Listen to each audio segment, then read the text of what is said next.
Big tech continues its mission to silence dissenting voices one by one. This week, liberal journalist Naomi Wolf was the latest victim, suspended on Twitter for sharing controversial opinions about the coronavirus.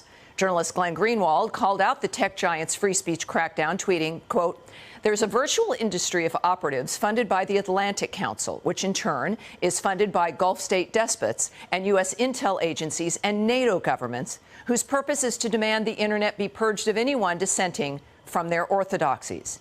Joining me now is Pulitzer Prize-winning journalist and author of Security Democracy, Glenn Greenwald. Glenn, thank you very much for coming on. You are very much in demand because you tell it like it is, and your experience speaks for itself. But when we deal with people like the President of the United States, Donald Trump, being banned from social media, to Naomi Wolf, who gets bumped and YouTube videos are disappeared, go into the memory hole, I contend that, in fact, it's not really even about them. That is a message to everyone else, that if we can do it to them, and it's convenient to do it to them because they might be irritating to people, but it's also a message to the average person that you had better, in everything you do, watch what you're doing, because the new rules mean that you're going to be canceled if you say something that is unapproved of. What do you think of that? What's your take?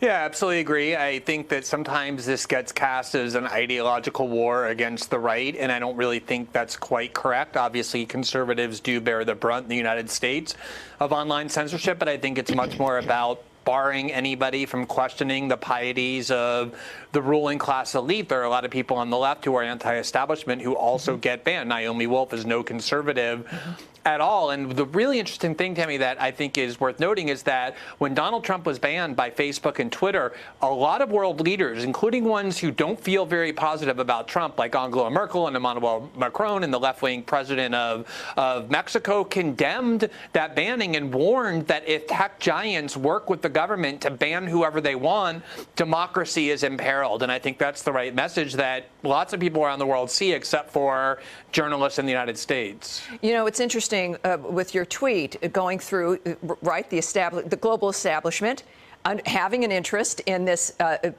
foundation, this platform, several platforms that give average people a voice, which of course is irritating for them. And yet we had, I think it was Nigeria, where Twitter had taken off its leaders, a tweet by its leader, and they banned Twitter from their country.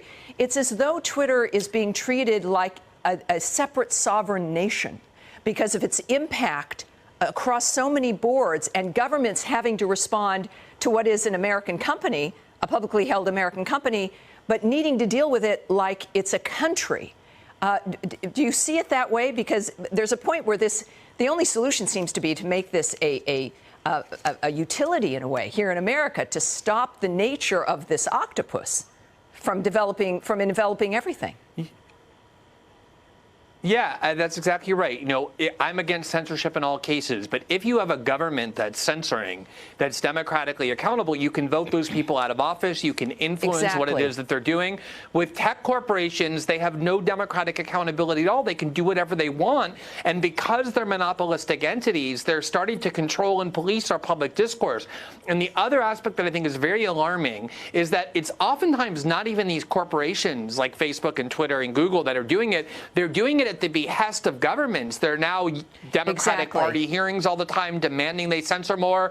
Other governments around the world insisting that dissidents in their countries be silenced. It's really like a union between state and corporate power trying to police and control the internet, which was supposed to be this innovation that liberated us all from centralized control. Right. And of course, that was the threat in and of itself. And it worked. And it works. So this is clearly, when we talk about threats to not just the United States, but the world, this is one of them.